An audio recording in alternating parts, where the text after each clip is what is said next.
भाजपचे ज्येष्ठ नेते, माजी मुख्यमंत्री आणि आता राज्यसभेचे उमेदवार अशोक चव्हाण सर आपल्या साम टीव्हीवर आलेले आहेत। चव्हाण सर, तुमचं स्वागत आहे साम टीव्हीमध्ये। आणि माझा पहिलाच प्रश्न आहे की नमस्कार।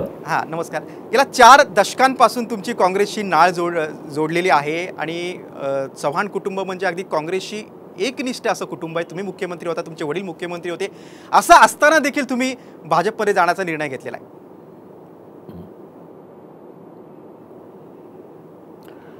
नाही, मुद्दा असा आहे की तत्कालीन परिस्थिती वेगळी होती। विद्यमान राजकीय परिस्थितीमध्ये आव्हानं आहेत। ती आव्हानं एक तर लढून जिंकण्याची तयारी असली पाहिजे।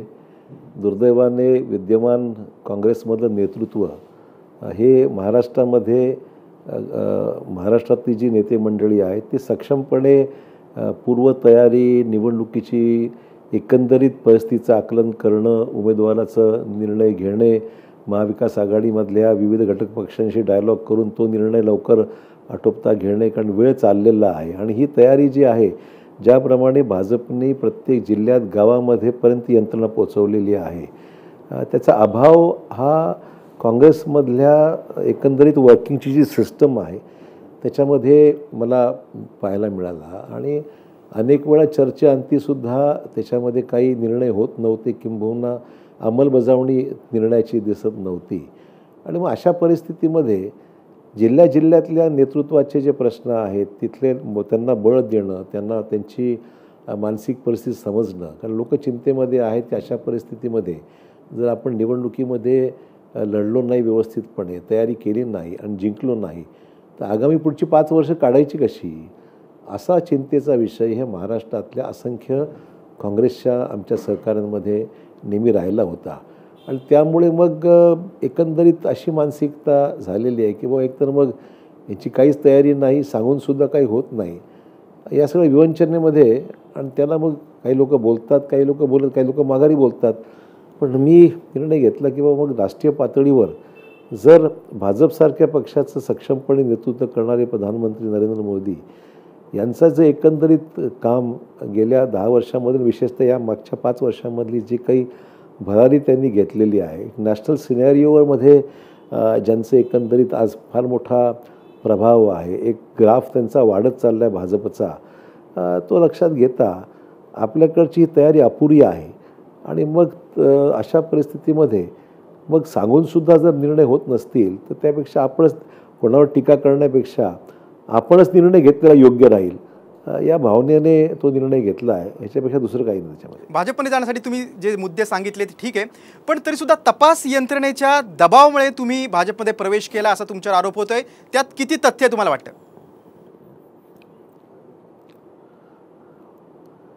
हे सर्व आरोप बिनबुडाचे आहेत। हे करण्यामागे फक्त अनेक वर्ष हाच उद्योग चालू आहे काही मंडळींचा, म्हणजे विशेषतः विरोधकांपेक्षा पक्षामध्ये जे सहकारी आहेत त्यांच्या अडचणी आहेत मी असल्यामुळे, आणि मग त्यामुळे असे विषय काहीतरी काढत बसायचे। पण ह्याला जबाबदार कोण आहेत याच्यावर कधी चर्चा कोणी केली नाही। एक कुरघोडीचं राजकारण अशा पद्धतीने करून जर कामच करू द्यायचं नसेल तर मग अशा राजकारणाला काय उपयोग काय? तर म्हणजे आपण एकत्र आहोत हे फक्त दाखवण्यापुरती आहे की आपण खरंच एकत्रपणे एकजिन्सीने काम करणार आहोत, हा त्यातला महत्त्वाचा भाग आहे।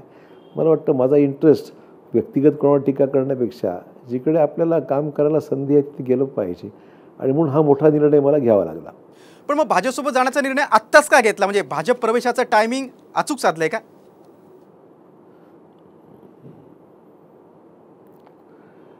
असं कुठल्या गोष्टीला म्हणजे असं काही मुहूर्त असायचं कारण नाही। मला वाटतं की योग्य वेळ आहे आणि संधी ही काम करायला मिळू शकते, आणि म्हणून हा निर्णय मी घेतला। त्याच्यामागे ऑफकोर्स या निर्णयामध्ये गेल्या 6 महिन्यापासून सातत्याने अनेक सहकारी सांगत होते, अनेक लोकांचा आग्रह होता, हे मी नाकारणार नाही, परंतु निर्णय केव्हा ना केव्हा घ्यावा लागलाच होता।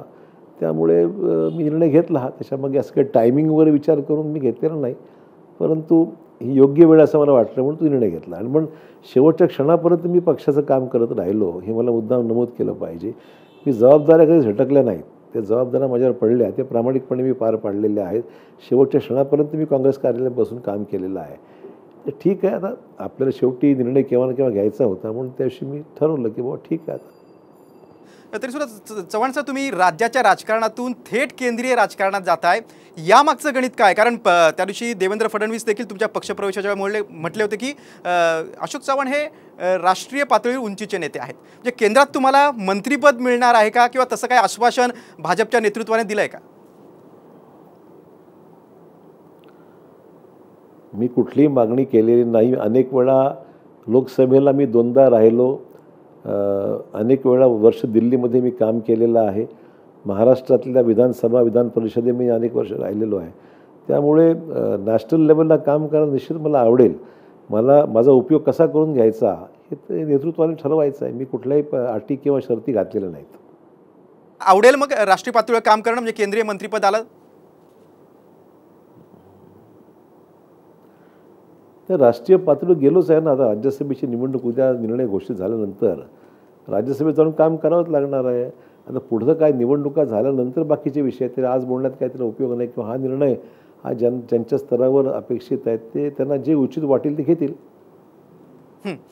एक महत्त्वाचा प्रश्न आहे, म्हणजे ज्या भाजपनं तुमच्यावर आदर्श प्रकरणावरून टीका केली होती, अगदी रान उठवलं होतं तुमच्याबाबत, विरोधकांचं म्हणणं तर आहे की बाबा तुम्हाला तुरुंगात टाकण्याचा देखील त्यांचा प्लॅन होता. श्वेतपत्रिकेत तुमच्या आदर्श घोटाळ्याचा उल्लेख, आणि त्यानंतर 2च दिवसांनी तुम्ही भाजपमध्ये गेलात आणि अजित पवारांबाबत नेमकं तेच घडलं होतं. मग हा योगायोग समजायचा का?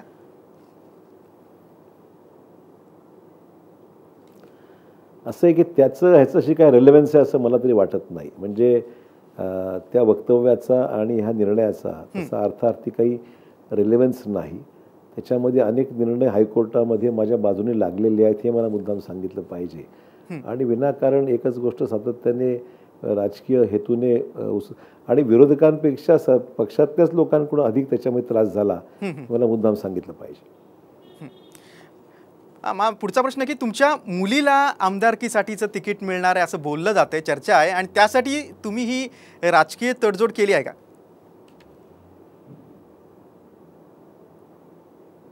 नाही, मुलीचं मग काँग्रेसमधून तिकीट मिळणं काय अवघड होतं का मला? अशी माझ्या मुलीच्या संदर्भामध्ये विनाकारण हे चुकीचा प्रचार केला जातो. पहिल्यांदा तिने राजकारण यायचं की नाही तिला ठरवायचं आहे. अजून कुठलाही निर्णय तिने घेतलेला नाही. आणि मी तिला कुठल्याही राजकारणात यायचं की न जायचं हे मी तिला सांगणार नाही. शेवटी तिला त्याचं करिअर निवडायचं आहे. नाही, फक्त एक लक्ष येतो की नांदेडमध्ये अनेक ठिकाणी असे बॅनर होते, कॅपॅसिटी असेल तर येईल ती. बॅनर लावणारे चाहते खूप आहेत. लोक स्वतःहून निर्णय सांगतात, कोणाला मुख्यमंत्री करतात, कोणाला प्रधानमंत्री करतात. लोकांचं काय आहे, लोकांना आपल्या नेत्याला काय हवं त्यांना वाटतं व्हावं म्हणून असे अनेक बॅनर, माझी भावी मुख्यमंत्री, भावी आमदार, असे बॅनर खूप पाहायला मिळतात सगळ्याच राज्यामध्ये. ते कार्यकर्त्याची इच्छा असेल पण ते प्रत्यक्षात घडायला सोपं काम नाही ते. माझा पुढचा प्रश्न की भाजपमध्ये दिग्गज नेते आहेत, मग आता तुमचं स्थान नेमकं कुठे आणि कसं असणार आहे? आणि असं पण बोलत आहे तुम्ही आल्यामुळे जे भाजपचे मूळ लोक आहेत, जे लीडर्स आहेत, तर ग्रासरूट लेवलपासूनचे, तर त्यांच्यामध्ये थोडीशी अस्वस्थता निर्माण झाली आहे, त्यांना आता स्पेस मिळणार नाही.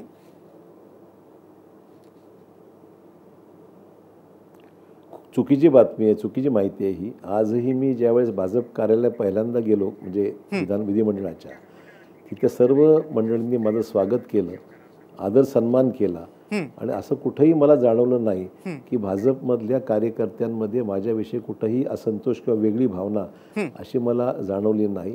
माझी ज्येष्ठता आणि राज्याच्या प्रमुखपदी काम केल्यामुळे निश्चितच सर्वांच्याच मनामध्ये माझ्याबद्दल नितांत आदर आहे, हे मी अनुभवलेलं आहे.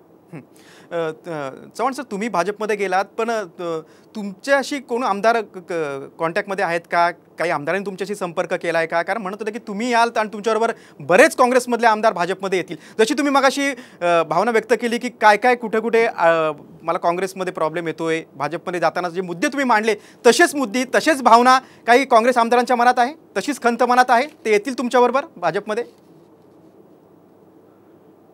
असं लोकांच्या मनामध्ये अस्वस्थता आहे, वास्तव आहे. परंतु मी कुठल्याही आमदारांना फोन करून पक्ष सोडून इकडे या असं मी कोणालाही सांगितलेलं नाही. मला मुद्दाम आवर्जून याचा उल्लेख करायचा आहे. त्यामुळे मला एवढंच सांगायचं आहे की हीच अपप्रचार आहे. मी कधी फोडाफोडीच्या राजकारणाच्या भानगडीत मी कधी गेलेलो नाही आणि काँग्रेसच्या कुठल्याही आमदारांना मी पक्ष सोडून माझ्याबरोबर या, असं मी साधा फोनसुद्धा लावलेला नाही. पण तुमचं म्हणजे आता तुम्ही राज्यसभेची उमेदवारी जाहीर केलेली आहे, तुम्ही आता राष्ट्रीय पातळीवर काम करायला संसदात जाल तुम्ही, पण मग तिथं तुमचं मन रमेल का? कारण तुम्ही राज्याच्या राजकारणात गेल्या जवळजवळ 4 दशकांपासून तुम्ही महाराष्ट्रातल्या राजकारणात आहात. तुम्ही विसरताय, मी केंद्रामध्ये शंकरराव चव्हाण वित्तमंत्री असताना खासदार होतो. हो हो बरोबर. मी केंद्रामध्ये दोनदा, आता परवाच्या मागच्या टर्मला मी खासदार होतो. त्याच्या अगोदर सुद्धा मी खासदार अर्ध्या टर्ममध्ये बाय इलेक्शनला आलो होतो. त्यामुळे मी लोकसभेमध्ये काम केलंय. हो. हा निर्णय घेताना म्हणजे तुम्हीच म्हणाला होतात की हा निर्णय माझ्यासाठी सोपा नव्हता. निश्चितच तुमच्या मनाची घालमेल झाली असेल. मग अशा वेळेला हा निर्णय घेताना तुमचे कुटुंबातील सदस्य किंवा जे आप्तस्वकीय असतील, खास जवळचे मित्र असतील, त्यांच्याशी तुम्ही काय चर्चा केली होती किंवा त्यांचा प्रतिसाद कसा होता?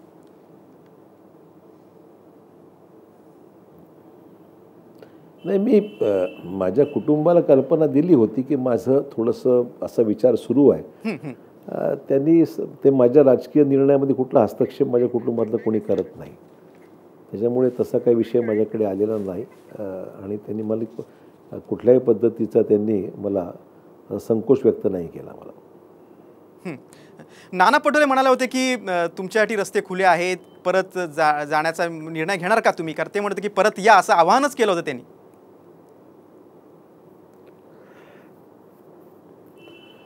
हा पोरखेळ नाही आहे की रोज काहीतरी निर्णय घ्यायचे आणि रोज परत वापस यायचा, असं नाही करता येत. राजकारणामध्ये आपल्याला आपण निर्णय घेतल्यानंतर शेवटी लोकांना आपल्याबद्दल काय, रोज पक्ष बदलत बसून रोज हे करत बसलो तर मतदार आपल्याकडे कुठल्या दृष्टीने पाहिल, हा विषय आहे. त्यामुळे नानांचा मी आभारी आहे, परंतु हे आता शक्य होईल असं वाटत नाही मला. निश्चितच चव्हाण सर, तुम्ही विविध मुद्द्यांवर अगदी दिलखुलासपणे मतं मांडलेली आहेत आणि तुम्ही साम टीव्हीसाठी विशेष संवाद साधलात, वेळ दिलात, त्याबद्दल अगदी मनापासून धन्यवाद आणि तुमच्या पुढच्या राजकीय वाटचालीसाठी शुभेच्छा. धन्यवाद.